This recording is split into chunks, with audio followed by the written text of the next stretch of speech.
Welcome to Pratap classes. दोस्तों, Pratap classes के YouTube channel पर आपका स्वागत है। आज संडे है और संडे के दिन आपको मिलेगी वीकली करंट अफेयर्स की क्लास। तो आज अपने पढ़ेंगे 9 से लेकर 15 फरवरी 2026 वीकली करंट अफेयर्स का रिवीजन करेंगे।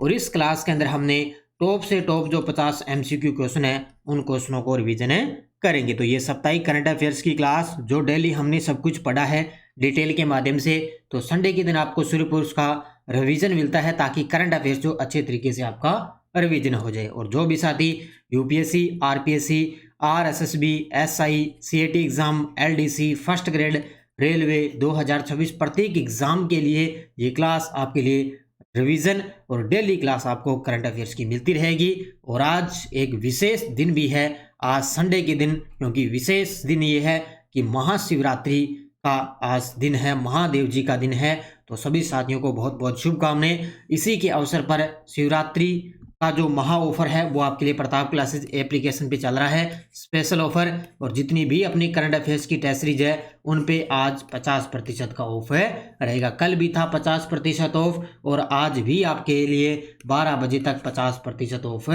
रहेगा। तो जिस भी साथी ने वो डेली वाली करंट अफेयर्स, इसके अलावा फर्स्ट ग्रेड की है, एसआई की है, जिस साथी ने टेस्ट सीरीज नहीं ली है तो आज इस ऑफर का फायदा उठा के ये टेस्ट सीरीज आप ले सकते हो। तो प्रताप क्लासेस का एप्लीकेशन है डाउनलोड करके। अब करते हैं स्टार्ट आज की क्लास 9 से 15 फरवरी 2026। और ये अपनी डेली वाली ऑल इन वन के नाम से टेस्ट सीरीज है। Daily test, weekly test, monthly test, ये सब कुछ आपको इस टेस्ट सीरीज के अंदर मिलता है। तो इसमें आपको पूरा 2025 और 26 का पूरा करंट अफेयर से मिलेगा। अब करते हैं स्टार्ट आज की क्लास।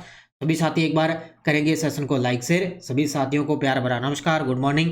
पहला प्रश्न, नई दिल्ली में आयोजित एशियन राइफल पिस्टल चैंपियनशिप 2026 में 10 meter air pistol mixed team स्पर्धा में रजत पदक किस भारतीय जोड़ी ने जीता है? तो कल मैं आपको इसके बारे में पूरी डिटेल करवाऊंगा। इसका उत्तर होगा सम्राट राणा और सुरुचि सिंह। इन दोनों खिलाड़ियों ने इसके अंदर रजत पदक जीता। तो नई दिल्ली के अंदर चल रही थी एशियन पिस्टल चैंपियनशिप 2025-26, जिसमें सम्राट राणा और सुरुचि सिंह ने रजत पदक जीता है। पैरा थ्रोबॉल नेशनल 2026 में गोल्ड मेडल जीतने वाली टीम किस राज्य से संबंधित है? ये लीजिए भी, पैरा थ्रोबॉल नेशनल 2026, और इसके अंदर जो गोल्ड मेडल जीता है वो जीता है झारखंड ने। और इसके अंदर जो उप विजेता रही थी वो रही थी अपने राजस्थान। कौन सी रही थी? राजस्थान। भारत ने उड़ीसा के चांदीपुर स्थित इंटीग्रेटेड टेस्ट रेंज से किस मिसाइल का सफल परीक्षण किया है? तो भारत ने उड़ीसा के चांदीपुर स्थित इंटीग्रेटेड टेस्ट रेंज का सफल परीक्षण किया है, जिसका नाम है अग्नि थर्ड। क्या नाम है? ऑप्शन नंबर सी, अग्नि थर्ड। रूबल नागी को ग्लोबल टीचर अवार्ड किस परियोजना के लिए दिया गया है? आज संडे है, आज संडे के दिन सिर्फ आपको रिवीजन करना है इन क्वेश्चनों का अच्छे तरीके से। तो रूबल नागी को ग्लोबल टीचर अवार्ड मिला है किस परियोजना के लिए? तो ये मिला है लिविंग वॉल्स ऑफ लर्निंग के लिए। किसके लिए? लिविंग वॉल्स ऑफ लर्निंग के लिए ग्लोबल टीचर अवार्ड से इनको सम्मानित किया गया। ब्लैक स्वान समिट इंडिया 2026 का उद्घाटन कहाँ पे हुआ है? ब्लैक स्वान समिट इंडिया 2026 का उद्घाटन हुआ है भुवनेश्वर, उड़ीसा के अंदर। इसकी मैंने पूरी डिटेल आपको करवा दी है। कहाँ पे? भुवनेश्वर में। 79वीं संतोष ट्रॉफी राष्ट्रीय फुटबॉल चैंपियनशिप के संबंध में निम्नलिखित कौन सा कथन गलत है? ये क्वेश्चन बड़े गजब के हैं, इनको अच्छे तरीके से पढ़ लेना। तो इसके बारे में आपको बढ़िया तरीके से याद रखना है। तो इसमें देखो, गलत बताना है आपको। प्रतियोगिता का आयोजन असम राज्य में किया गया, बिल्कुल सही है। फाइनल मैच डाकुवाना स्टेडियम असम के अंदर खेला गया, सही है। केरल ने सर्विसेज को 1-0 से हराकर खिताब जीता और सर्विसेज ने अपना 8वां संतोष ट्रॉफी खिताब जीता है। तो यहाँ पे आपको आंसर मिल चुका है, क्योंकि गलत पूछा है तो 3 नंबर हो जाएगा, क्योंकि उल्टा कर दिया मैंने। यहाँ पे सर्विसेज ने केरल को हराकर ये खिताब जीता है। तो इसका उत्तर क्या हो जाएगा? Option number C. 92वीं national billiards and snooker championship 2025-26 के संबंध में कौन सा कथन सही है? अब आपको इसमें बताना है कौन सा सही है। यह प्रतियोगिता 1 से 15 फरवरी 2026 के बीच में आयोजित की गई थी। यह गलत है, 1 से 15 के बीच में नहीं हुई। इसका आयोजन बहादुरगढ़ हरियाणा के एचएल सिटी में हुआ था। सीनियर पुरुष राष्ट्रीय बिलियंडर्स चैंपियनशिप के विजेता एस कृष्ण रहे थे और फाइनल मुकाबला 4-3 के अंतर से समाप्त हुआ था। अब इसमें आपको बताना भी कौन सा सही है। तो इसमें ओनली एक ही सही है, वो है 2 नंबर, क्योंकि इस चैंपियनशिप का आयोजन कहाँ पे हुआ? बहादुरगढ़ हरियाणा के एचएल सिटी में हुआ था। और इसके अंदर विजेता कौन रहा था?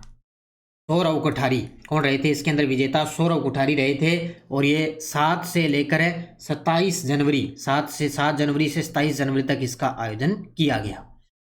वीओ चिंदबरनार पोर्ट प्राधिकरण देश का पहला ऐसा बंदरगाह बन गया जहां किस तकनीक से युक्त उन्नत प्रणाली तैनात की जा चुकी है? तो वीओ चिंदबरनार जो पोर्ट प्राधिकरण है ये देश का पहला ऐसा बंदरगाह बन गया जहां पे एंटी ड्रोन प्रणाली को तैनात किया जा चुका है। किस केंद्रीय मंत्री ने बेंगलुरु के अंदर 2 नैनोमीटर सेमीकंडक्टर चिप का शुभारंभ किया है? ये अच्छे तरीके से पढ़ लेना, आरपीएससी के फेवरेट प्रश्न होते हैं इस प्रकार के। तो बेंगलुरु के अंदर 2 नैनो सेमीकंडक्टर चिप का शुभारंभ किया है अश्विनी वैष्णव ने, हमारे जो रेल मंत्री हैं अश्विनी वैष्णव। भारत फिनटेक फंडिंग जुटाने के मामले में वैश्विक रैंकिंग के अंदर कौन से स्थान पे आ चुका है? भारत है जो फंडिंग जुटाने के मामले में कौन से स्थान पे आ चुका है? तो इसके अंदर भारत का स्थान है तीसरा। कौन सा स्थान है? तीसरा स्थान है। बस अच्छे तरीके से रिवीजन करते जाओ फटाफट बस। मानकीकरण परीक्षण एवं गुणवत्ता प्रमाणन लैब ऑटोमेशन पोर्टल सत्या का उद्घाटन किसने किया है? तो मानकीकरण परीक्षण एवं गुणवत्ता प्रमाणन जो लैब है ऑटोमेशन पोर्टल सत्या का उद्घाटन किया है श्री जितिन प्रसाद ने। उत्तर क्या होगा? Option number B, Shri Jitin Prasad. 8 जनवरी 2026 को किसे 35वें जीडी बिड़ला वैज्ञानिक अनुसंधान पुरस्कार 2025 से सम्मानित किया गया है? ये भी गजब का प्रश्न है। तो 8 जनवरी को मिला इनको 35वां जीडी बिड़ला वैज्ञानिक अनुसंधान पुरस्कार। ये मिला है प्रोफेसर बुशरा अतीक को। किसको मिला है? प्रोफेसर बुशरा अतीक को। जैविक उत्पादों के लिए विश्व के अग्रणी व्यापार मेले बायोफेस्ट 2026 में भारत को कौन सा सम्मान मिला है? तो जर्मनी के अंदर इसका आयोजन हुआ था बायोफेस्ट 2026। इसके अंदर भारत को मिला है कंट्री ऑफ द ईयर का अवार्ड मिला है। उत्तर क्या होगा? Option number B, country of the year award. SAFF under 19 महिला चैंपियनशिप के संबंध में निम्नलिखित कथनों पर विचार कीजिए। ये लीजिए भी अब आपके सामने कथन दिए हुए हैं, ये देखो आगे इसमें से बताना है कौन सा सही है। तो फाइनल मुकाबला नेपाल में आयोजित किया गया, सही है। फाइनल मैच पोखरा रंगशाला स्टेडियम पोखरा में हुआ, सही है। भारत ने फाइनल में बांग्लादेश को 4-0 से पराजित किया, ये भी सही है। और बांग्लादेश ने भारत को 4-0 से हराकर खिताब जीता है, क्योंकि भारत ने ये खिताब जीता है, ठीक है। तो इसका पहला सही है, दूसरा सही है, तीसरा सही है, चौथा यहाँ पे गलत हो जाएगा, ठीक है। तो 1, 2, 3। अगला, भारत की स्टार निशानेबाज मनु भाकर ने नई दिल्ली में आयोजित एशियन शूटिंग चैंपियनशिप 2026 के अंदर कौन सी स्पर्धा में रजत पदक जीता है? तो कौन सी स्पर्धा में? 25 मीटर एयर पिस्टल के अंदर इन्होंने रजत पदक जीता है। नई दिल्ली की है मनु भाकर, नई दिल्ली के अंदर आयोजित हुई थी, मनु भाकर ने इसके अंदर रजत पदक जीता है। अगला, स्पेन के एलिकांटे में 1 से 8 फरवरी 2026 के बीच में आयोजित हुई बॉक्सिंग प्रतियोगिता के संबंध में निम्नलिखित कथनों पर विचार करना है। अब आपको इनमें से सही कथन बताना है, भाई कौन सा इनमें से सही है। भारत ने कुल 9 स्वर्ण पदक जीतकर मेडल टेबल में शीर्ष स्थान प्राप्त किया, सही है। भारतीय महिला मुक्केबाजों ने अपने सभी 7 एलिट महिला फाइनल मुकाबले जीते, बिल्कुल सही है। लवलीना बोरगोहेन ने 75 किलोग्राम वर्ग में इंग्लैंड की मेरी केट स्मिथ को 4-1 से हराया, ये भी सही है। और भारत ने कुल 9 स्वर्ण 5 रजत और 7 कांस्य पदक जीते हैं। तो ये यहाँ पे गलत हो जाएगा, क्योंकि भारत ने, तो यहाँ पे देखिए 9 स्वर्ण सी है, 7 रजत भी सी है, लेकिन यहाँ पे 5 रजत पदक नहीं जीते, यहाँ पे 3 ही ओनली रजत पदक जीते हैं। तो यहाँ पे इतनी सी गलती आपको एग्जाम में देखने को मिलेगी। तो इसमें 1, 2, 3 और सही है। नेटवर्क रेडीनेस इंडेक्स 2025 के अनुसार भारत को कौन सा स्थान प्राप्त मिला है? नेटवर्क रेडीनेस इंडेक्स के अनुसार भारत आ चुका है 45वें स्थान पे। कौन से स्थान पे? 45 नंबर पे। ग्लोबल इनोवेशन इंडेक्स 2025 के अनुसार भारत ने R&D खर्च के मामले में कौन सा स्थान प्राप्त किया है? तो ग्लोबल इनोवेशन इंडेक्स आई है, तो R&D के खर्च के मामले में भारत टॉप 10 के अंदर शामिल हुआ है। इसमें भारत है वो टॉप 10 के अंदर शामिल हुआ है, इसके अंदर भारत आ चुका है 7वें स्थान पे। ग्लोबल फायर पावर 2026 के अनुसार भारत की विश्व सैन्य ताकत में रैंक क्या है? ग्लोबल फायर पावर 2026 आई है, उसके अंदर देखें तो भारत की विश्व जो सैन्य ताकत है उसके अंदर भारत है 4थे स्थान पे। कौन से स्थान पे? पहला स्थान अमेरिका, दूसरा स्थान रूस का, तीसरा स्थान चीन का और चौथा स्थान है भारत का। पढ़ाई विद AI नामक कृत्रिम बुद्धिमत्ता आधारित शिक्षण कार्यक्रम किस राज्य ने शुरू किया है? पढ़ाई विद AI जो कार्यक्रम है वो कृत्रिम बुद्धिमत्ता जो शिक्षण कार्यक्रम है वो हिमाचल प्रदेश की सरकार ने शुरू किया है। उत्तर क्या हो जाएगा? Option number B. India AI impact summit 2026 का उद्घाटन किसने किया है? इंडिया एआई इम्पैक्ट समिट 2026 का उद्घाटन कौन करेंगे? तो ये आपके सामने है, क्योंकि अभी 16 फरवरी को ये स्टार्ट हो जाएगा कल सोमवार से। तो इसका जो उद्घाटन करेंगे प्रधानमंत्री नरेंद्र मोदी जी। ये गजब का प्रश्न है, इसके बारे में अपने सब कुछ अच्छे तरीके से पढ़ेंगे। ट्रांसपेरेंसी इंटरनेशनल द्वारा जारी भ्रष्टाचार धारणा सूचकांक 2025 के अनुसार किस देश ने एक बार फिर शीर्ष स्थान हासिल किया है? तो ये ट्रांसपेरेंसी के अंदर सबसे टॉप पे चल रहा है डेनमार्क। कौन सा चल रहा है? डेनमार्क इसके अंदर सबसे टॉप पे चल रहा है। और अगर इसके अंदर बात करें कि भारत की कौन सी रैंक है, भारत इसके अंदर है 91 नंबर पे। कौन से? 91 नंबर पे। चंद्रयान 4 मिशन के लिए इसरो द्वारा चुने गए लैंडिंग स्थल का नाम क्या है? चंद्रयान 4 जाएगा 2028 के अंदर, तो उसके लिए इसरो द्वारा चुने गए लैंडिंग स्थल का नाम है मोन्समुटन। क्या नाम है? मोन्समुटन। दिल्ली सरकार ने बालिकाओं के भविष्य को सुरक्षित रखने के उद्देश्य से किस योजना की शुरुआत की है? अब दिल्ली सरकार है, उसकी मुख्यमंत्री है रेखा गुप्ता, तो उन्होंने बालिकाओं के भविष्य को सुरक्षित रखने के उद्देश्य से लखपति बिटिया योजना की शुरुआत की है। उत्तर होगा इसका ऑप्शन नंबर बी। भारत फरवरी 2026 में किन 3 प्रमुख अंतर्राष्ट्रीय समुद्री कार्यक्रमों की मेजबानी करेगा? ये भी गजब का प्रश्न है, इसको भी अच्छे तरीके से याद रख लेना, क्योंकि अभी आज ये 15 और से लेकर 25 फरवरी तक ये स्टार्ट हो रहा है। तो एक तो अंतर्राष्ट्रीय नौसेना बेड़ा समीक्षा मिलन 2026 और एक IONS प्रमुखों का सम्मेलन, ये 3 सम्मेलन होंगे जिसकी भारत एक साथ मेजबानी करेगा। 13 फरवरी को सेवा तीर्थ और कर्तव्य भवन 1 और कर्तव्य भवन 2 का औपचारिक उद्घाटन किसने किया? तो हमारे देश के प्रधानमंत्री मोदी जी ने इसका उद्घाटन किया है। विश्व रेडियो दिवस 2026 के उपलक्ष्य में 13 फरवरी 2026 को विश्व रेडियो दिवस सम्मेलन का आयोजन किसने किया है? तो 13 फरवरी को विश्व रेडियो दिवस मनाया जाता है। इसका आयोजन किया है ऑल इंडिया रेडियो केंद्र रायपुर छत्तीसगढ़ ने इसका आयोजन किया है। गुणवत्ता आश्वासन सम्मेलन कहाँ आयोजित किया गया? तो ये सीधी सी बात याद रखना, मानेकशा ऑडिटोरियम नई दिल्ली के अंदर इसका आयोजन किया गया। महिला शांति और सुरक्षा सूचकांक 2025-26 के अंदर भारत को कौन सा स्थान मिला है? तो इसके अंदर भारत को स्थान मिला है 131वां। कौन सा स्थान मिला है? 131वां स्थान मिला है। इसके अंदर भी सबसे टॉप पे कौन है? डेनमार्क है। सबसे निचला स्थान अफगानिस्तान, सबसे टॉप पे डेनमार्क। चांग क्रेंडल ह्यूमैनिटेरियन अवार्ड 2026 से किसे सम्मानित किया जाएगा? चांग क्रेंडल ह्यूमैनिटेरियन अवार्ड 2026 से सम्मानित किया जाएगा डॉक्टर R वेंकटेश और डॉक्टर हरिप्रिया अरविंद को। इन दोनों को सम्मानित किया जाएगा। भारत मंडपम में आयोजित भारत बोधन AI कॉन्क्लेव 2026 के दौरान बोधन AI सेंटर ऑफ एक्सीलेंस का उद्घाटन किसने किया है? ये भी गजब का प्रश्न है। तो इसका उद्घाटन किया है अपने शिक्षा मंत्री धर्मेंद्र प्रधान ने। तो भारत बोधन AI कॉन्क्लेव कहाँ पे आयोजित हुआ? नई दिल्ली के अंदर। 2026 की ब्रिक्स अध्यक्षता की शुरुआत के अवसर पर पहली बैठक कहाँ आयोजित की गई? तो सीधी सी बात है, कहाँ पे? नई दिल्ली में।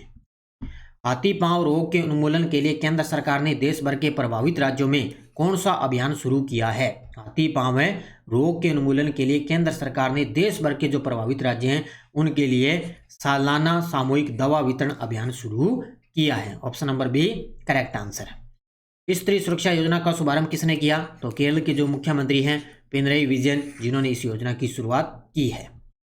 19 जनवरी 2026 को नागपुर में Solar Defence and Aerospace Limited रक्षा विनिर्माण सुविधा का उद्घाटन किस राज्य में हुआ? तो ये किया है महाराष्ट्र के अंदर। कहाँ पे? महाराष्ट्र में। कार्यस्थल पर महिलाओं की सुरक्षा पर राष्ट्रीय सम्मेलन का आयोजन किस मंत्रालय द्वारा 14 फरवरी 2026 को विज्ञान भवन में किया गया? ये क्वेश्चन वो आगे जो मैं आपको डेली क्लास के अंदर वन लाइनर करवाता हूँ, डेली क्लास में वन लाइनर करवाता हूँ, ये क्वेश्चन वो आगे। तो इसका उत्तर होगा महिला और बाल विकास मंत्रालय। नवीन निर्देशों के अनुसार अब स्कूलों और सरकारी कार्यक्रमों में राष्ट्रगान से ठीक पहले क्या अनिवार्य रूप से गाया जाएगा? तो अब राष्ट्रगान से ठीक पहले वंदे मातरम गाया जाएगा। क्या गाया जाएगा? वंदे मातरम। सर्स आजीविका मेला 2026 के संबंध में निम्नलिखित कथनों पर विचार कीजिए। सर्स आजीविका मेला 2026, तो ये मेला 10 फरवरी से 26 फरवरी तक गुरुग्राम हरियाणा में आयोजित किया जा रहा है। इसके अलावा उद्घाटन केंद्रीय ग्रामीण विकास मंत्री अपने कृषि मंत्री है शिवराज सिंह चौहान जी ने किया है। तो ये दोनों के दोनों सही है। उत्तर हो जाएगा केवल 1 और 2। एशियन शूटिंग चैंपियनशिप 2026 में निम्नलिखित कथनों में कौन सा सही है? अब ये सारे वन लाइनर मैंने करवाए आपके सामने, देखो किस प्रकार मैंने बना दिए। तो मेघना ने महिला 10 मीटर एयर राइफल स्पर्धा में कांस्य पदक जीता, सही है। मेघना की उम्र 32 वर्ष है और मेघना ने इसके अंदर स्वर्ण पदक जीता है। तो केवल इसके अंदर आपको देखें तो इसके अंदर इन्होंने ये देखो यहाँ पे आएगी, अभी कांस्य पदक जीता तो स्वर्ण का तो यहाँ पे नहीं हो सकता, तो केवल 1 और 2 हो जाएगा इसमें, ठीक है, केवल 1 और 2।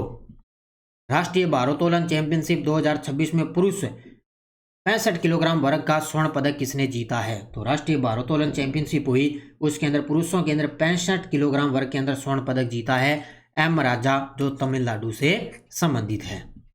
आंध्र प्रदेश सरकार ने 7 फरवरी 2026 को कौन सी महत्वाकांक्षी योजना की शुरुआत की? वो है अमरावती क्वांटम वैली परियोजना, जिसकी शुरुआत अमरावती के अंदर की जा चुकी है। बस्तर पेंडम 2026 का उद्घाटन किसने और कहां किया है? बस्तर पेंडम 2026 का उद्घाटन कब और कहां किसने किया? तो हमारे देश की राष्ट्रपति द्रौपदी जी मुर्मू ने जगदलपुर छत्तीसगढ़ के अंदर किया है। कहां पे? राष्ट्रपति द्रौपदी जी मुर्मू जी ने जगदलपुर छत्तीसगढ़ के अंदर किया है। अगला, 12वीं एशियाई इंडोर एथलेटिक्स चैंपियनशिप 2026 का आयोजन कब और कहां किया गया? ये भी गजब का प्रश्न है, तो इसका उत्तर क्या हो जाएगा? चीन के अंदर इसका आयोजन हुआ था 6 से 8 फरवरी 2026 के बीच में, 12वीं एशियाई इंडोर एथलेटिक्स 2026। ये थी आज की अपनी क्लास। आज की क्लास में हमने लगभग 150 क्वेश्चनों का रिवीजन कर लिया अच्छे तरीके से, और जो मैंने आपको वन लाइनर करवाया वो भी आपको अच्छे तरीके से रिवीजन करवा दिया। ये अपनी स्कूल व्याख्याता की करंट अफेयर्स की टेस्ट सीरीज चल रही है। आज इस पे महाशिवरात्रि के अवसर पर 50% ऑफ है। एसआई पर भी ऑफर चल रहा है आज के लिए, आज रात 12 बजे तक। एलडीसी की करंट अफेयर्स चल रही है, इस पर भी ऑफर रहेगा। और इसके अलावा जो अपनी सीएटी की टेस्ट सीरीज है करंट अफेयर्स की, उस पर भी आपके लिए ऑफर है चल रही थी। इस ऑफर का फ़ायदा आप जरूर उठाएं अच्छे तरीके से, क्योंकि बार बार ऑफर आपके लिए नहीं आएगा। ये आप आज महाशिवरात्रि के अवसर पर आपको ये ऑफर है दिया जा रहा है। तो सभी साथी करेंगे वीडियो को जाते जाते लाइक शेयर, बस अच्छे तरीके से पढ़ो, मेहनत करो, निश्चित तौर से आपको सफलता मिलनी है। ये क्लास आपको डेली मिलती रही है और वीकली मिलती है संडे के दिन, और जैसे महीना कंप्लीट होता है तो पूरे मंथ की क्लास आपको मिलती है। तो सभी साथी इस 50% ऑफ का फायदा आप जरूर उठाएं। धन्यवाद। जय हिंद, जय भारत, जय राजस्थान।